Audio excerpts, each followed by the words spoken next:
Assalamualaikum warahmatullahi wabarakatuh. Nah, jumpa lagi bersama Pak Firman, tentunya di channel Kelas Mandiri. Selamat datang di Kelas Mandiri. Sebelum memulai pembelajaran hari ini, alangkah baiknya kita berdoa terlebih dahulu sesuai dengan agama dan keyakinan masing-masing. Berdoa dimulai.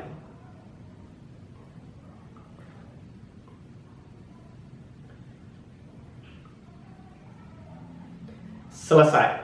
Nah, anak-anak, bagaimana kabarnya hari ini? Semoga senantiasa kita semua selalu diberikan kesehatan dan terhindar dari virus corona. Nah, dan tak lupa kalian selalu mematuhi atau menerapkan protokol kesehatan dengan rajin mencuci tangan, lalu mengenakan masker ketika keluar rumah, serta menghindari kerumunan atau jaga jarak. Nah, pada pembelajaran kali ini kita akan masuk di tema 8, subtema 1, pembelajaran yang kedua. Baiklah anak-anak, nah di samping kalian ini merupakan gambar dari air, ya. Nah, tahukah kalian bahwa air merupakan sumber kehidupan yang ada di bumi ini? Nah, baik manusia, hewan, lingkungan, semuanya membutuhkan air. Baik, manusia sangat membutuhkan air, terutama kebutuhan air dalam tubuh kita sendiri, ya. Nah, dan juga untuk kehidupan sehari-hari seperti mandi, ya. Lalu juga untuk seperti teknologi PLTA bisa digunakan sebagai industri, yaitu pembangkit listrik tenaga air juga. Nah, untuk hewan, air juga merupakan sebagai ekosistem atau tempat makhluk hidup seperti ikan, ya. Dan juga untuk hewan lainnya adalah untuk minum. Nah, sedangkan untuk tumbuhan, air juga sangat penting, ya, terutama untuk makan dari unsur hara. Selain dia mendapatkan fotosintesis dari sinar matahari, tumbuhan juga pohon-pohonan membutuhkan air untuk makan. Itulah manfaat air yang sangat penting bagi kehidupan yang ada di bumi ini.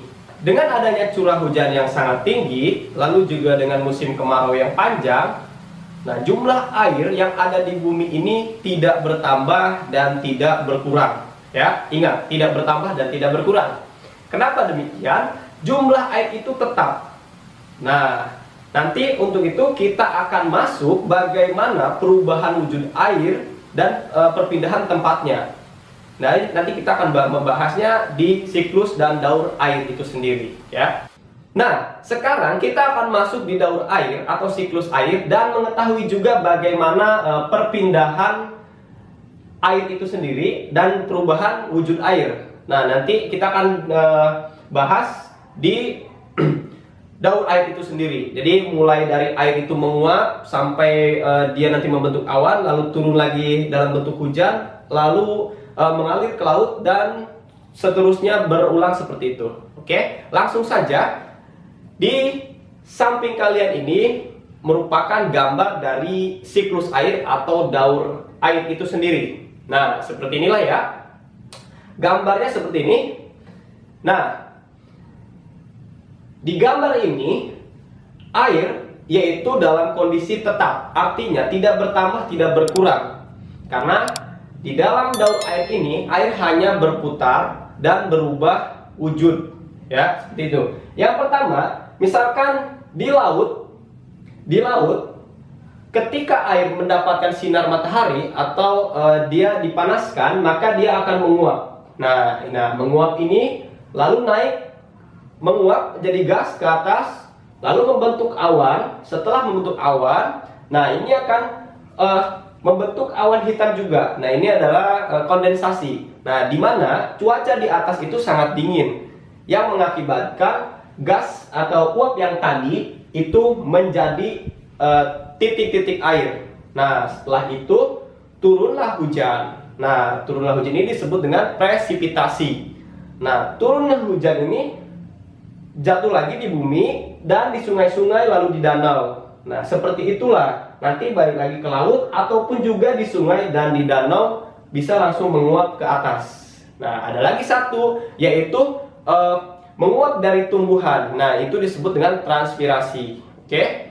untuk mengetahui dari beberapa tadi evaporasi, presipitasi, kondensasi, presipitasi, dan transpirasi, kita akan bahas satu persatu, yaitu dimulai dari evaporasi. Oke, ya. Di sini ada evaporasi. Nah, yang pertama evaporasi, lalu yang kedua ada namanya kondensasi, dan yang ketiga juga ada presipitasi, dan yang keempat, nah keempat ini sama sebenarnya dengan evaporasi ya, proses penguapan.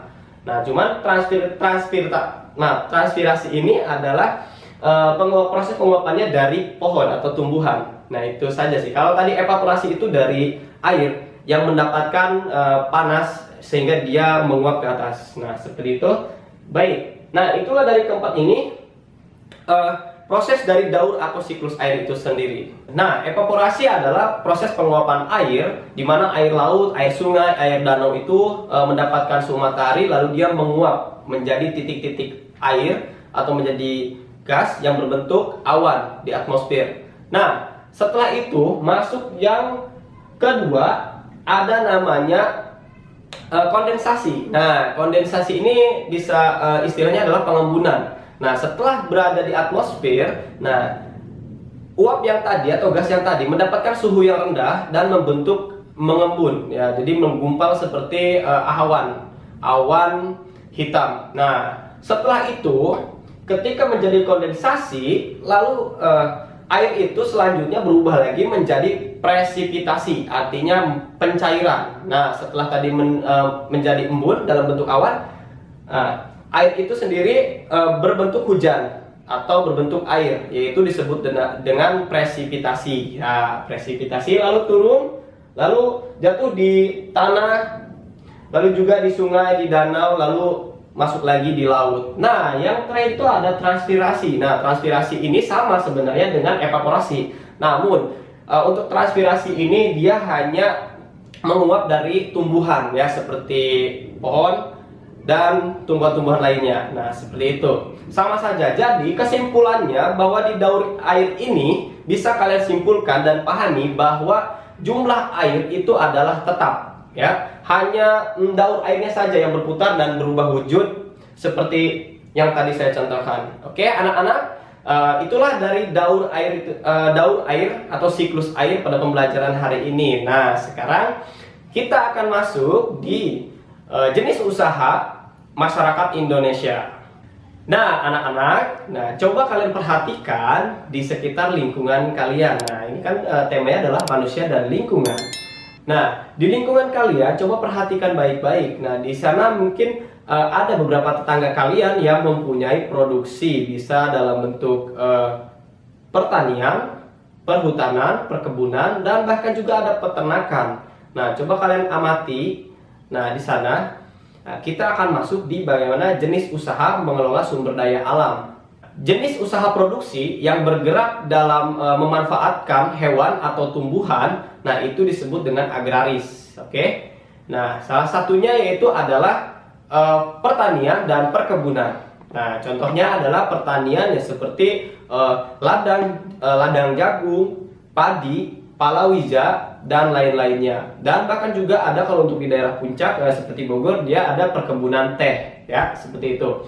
Nah, yang kedua yaitu ada disebut dengan perhutanan. Nah, untuk perhutanan ini memang membutuhkan lahan yang sangat luas, ya. Biasanya kita bisa kalian jumpai itu di daerah-daerah yang notabene masih hutan, atau di daerah-daerah yang memang tidak ada gedung-gedung. Nah, misalkan di sana bisa kalian amati banyak sekali pohon-pohon jati. Nah, ini merupakan perhutanan. Nah, yang membedakannya dengan perkebunan, kalau untuk perhutanan dia yang dihasilkan adalah kayu itu, bukan dari buahnya. Nah, selanjutnya masuk di perikanan.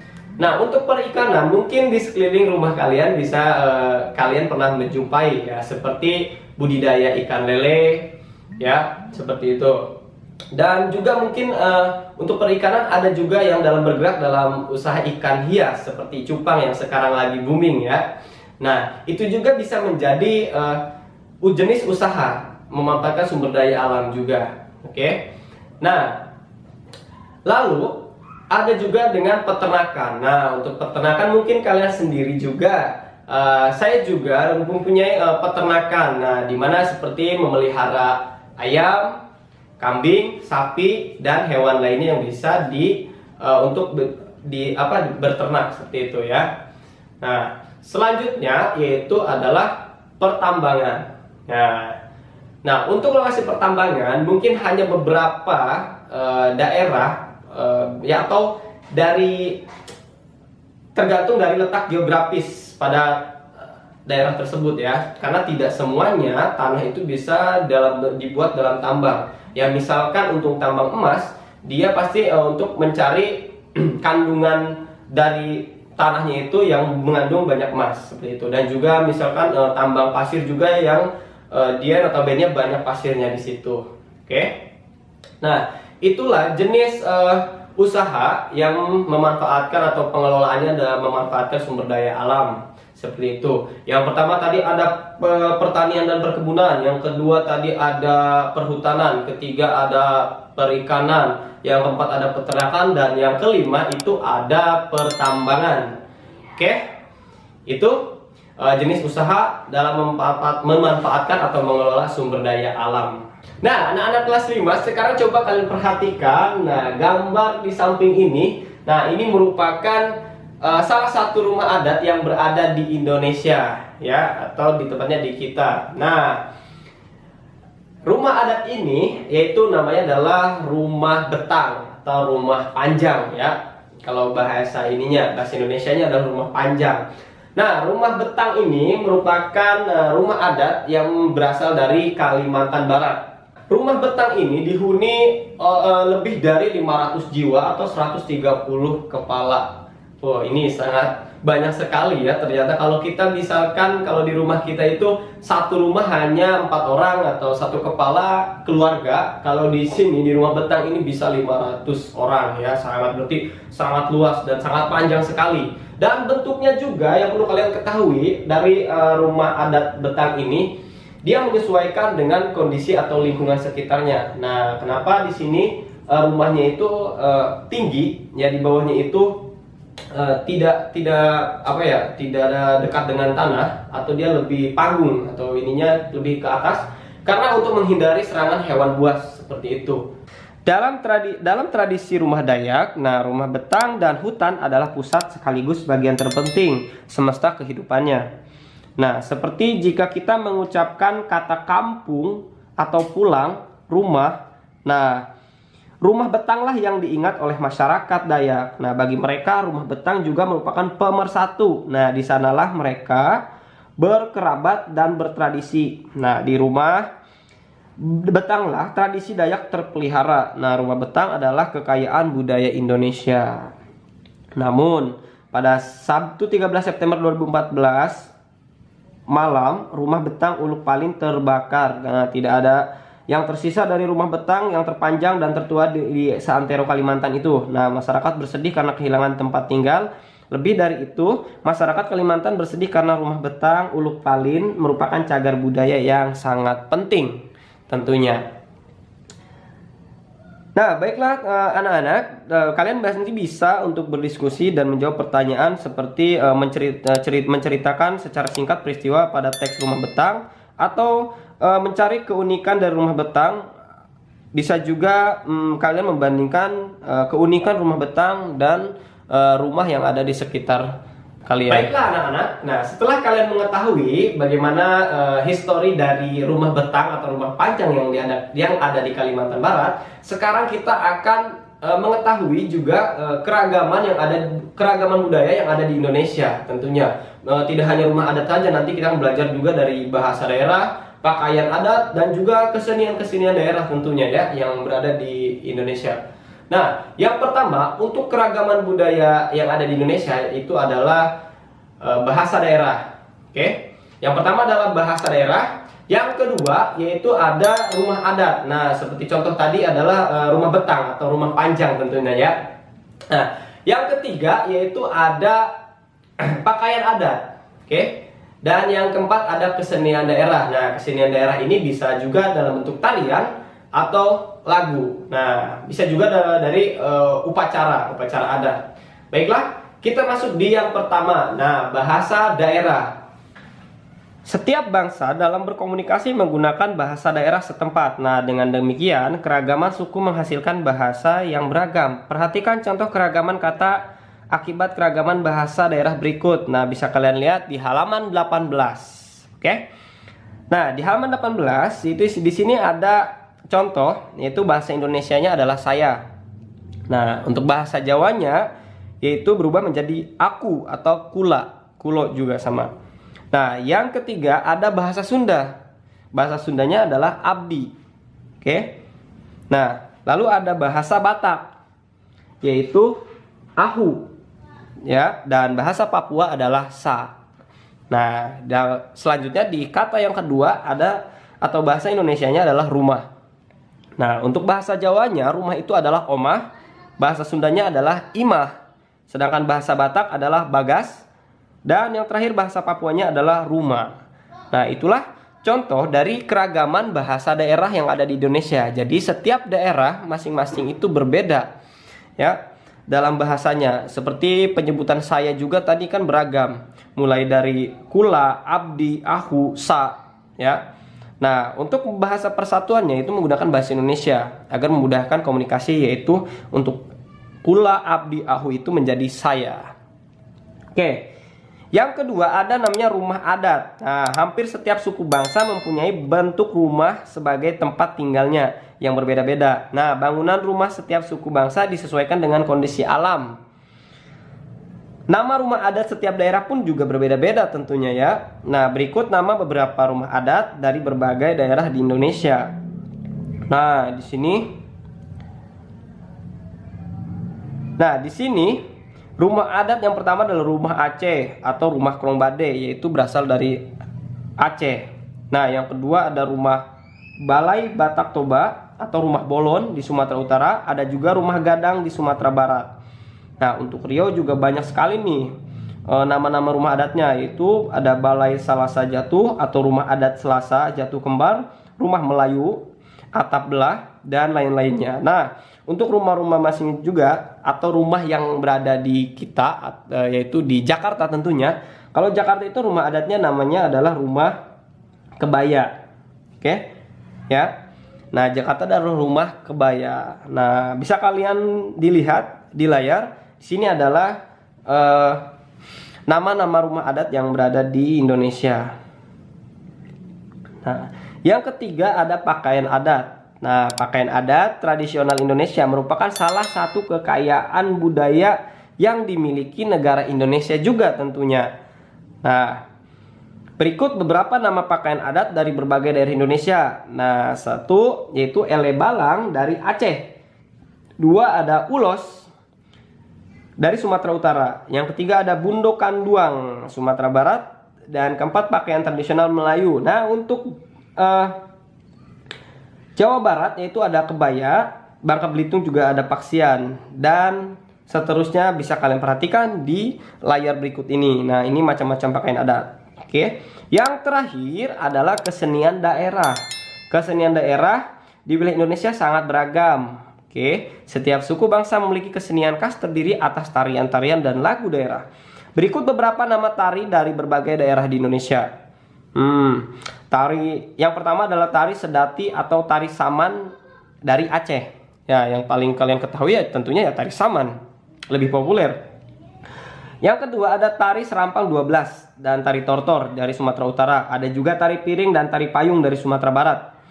Nah, dan selanjutnya untuk tarian-tarian yang berada di Indonesia bisa kalian lihat di layar yang ditampilkan berikut ini. Dan tentunya untuk tarian yang berada di DKI adalah tari topeng, tari yopong. Ya, bisa kalau di di lingkungan kalian yaitu ada juga tari simsim. Ya. Nah, itu adalah macam-macam tarian yang berada di Indonesia atau tarian daerah. Oke. Itulah tadi beberapa keragaman budaya yang ada di Indonesia, mulai dari bahasa daerah. Yang kedua ada rumah adat, yang ketiga ada pakaian adat, dan yang terakhir ada kesenian daerah. Baiklah, berakhirlah sudah pembelajaran hari ini. Adapun kekurangan dan kelebihannya, Pak Firman mohon maaf apabila ada kesalahan dan kekurangan dalam penyampaian. Dan jangan lupa untuk mengajak teman-teman dan keluarganya untuk bergabung di channel Kelas Mandiri. Selalu patuhi protokol kesehatan dan jangan lupa untuk menjaga kesehatan. Assalamualaikum warahmatullahi wabarakatuh. Sampai jumpa.